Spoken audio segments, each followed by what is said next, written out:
Among the genealogies of the Old Testament, we find names of God's people, and some are named for their actions, whether they were pleasing to the Lord or whether they were actually rebelling against him. Good morning. This is Pastor Ernie Lewis of the Blue Point Church in Sisney, Illinois, with your thoughts for Thursday.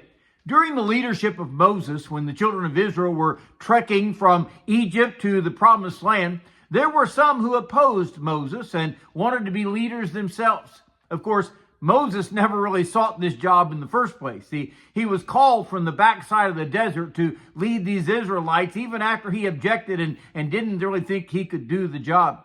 But after God had used Moses and Aaron in many miraculous ways, there were those among them who rebelled against their leadership.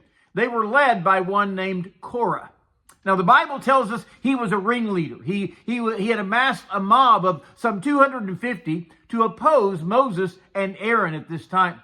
When they confronted Moses in Numbers chapter 32, Moses actually fell on his face and consulted the Lord for he and Aaron. But God's first answer was to back up, let him destroy this whole nation for their rebellion against him. Well, finally, Moses approached this rebellious mob, and he told them to bring incense to the tabernacle on the next morning. God would clearly choose who he wanted to lead Israel. Now, this whole picture is a rebellion against God's will and the way he had worked among them. Moses did not take this personally, but he allowed God to handle the situation as he wished. We recognize that any rebellion against God's ordained leadership is rebelling against the Lord. It's rebelling against the Lord himself, and that insurrection should be handled by the Lord and not by the men who are being attacked. This act of bringing their bronze censers or filling them with fire, placing incense upon them, that was an act of worship. That was reserved actually for priests and Levites as God had commanded. And we find there are times when even when we tend to offer things to God in worship, but they're refused due to our attitude or perhaps by sin in our heart, just as Cain whenever he sacrificed to the Lord in the book of Genesis. So Moses called the people together the next day before the door of the tabernacle, where again, God threatened to destroy Israel in Numbers chapter 32 or 16 and verse 21. And Moses pleaded for his mercy on the nation as a whole. You see, Moses tells the nation, if these men die a natural death, then their cries are warranted. But if they die in a supernatural way, then God is punishing them for their rebellion. He even foretold how they would be swallowed up by the earth that collapsed beneath their feet. Moses also told the people to separate themselves from this rebellious bunch for their own safety. And then that first sinkhole happened in Numbers 16 and verse 32.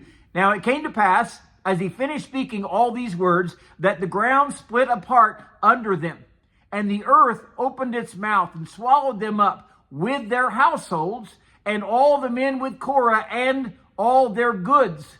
So they and all those with them went down alive into the pit. The earth closed over them, and they perished from among the assembly. You see, this is how God deals with rebellion and how he works to protect his leaders, even within the church today.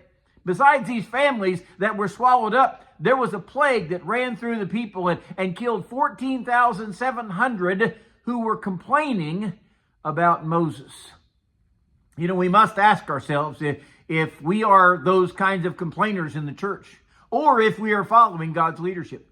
It is apparently a very serious thing when some rebel, and even worse when they involve others with them in it, try to draw together a mob.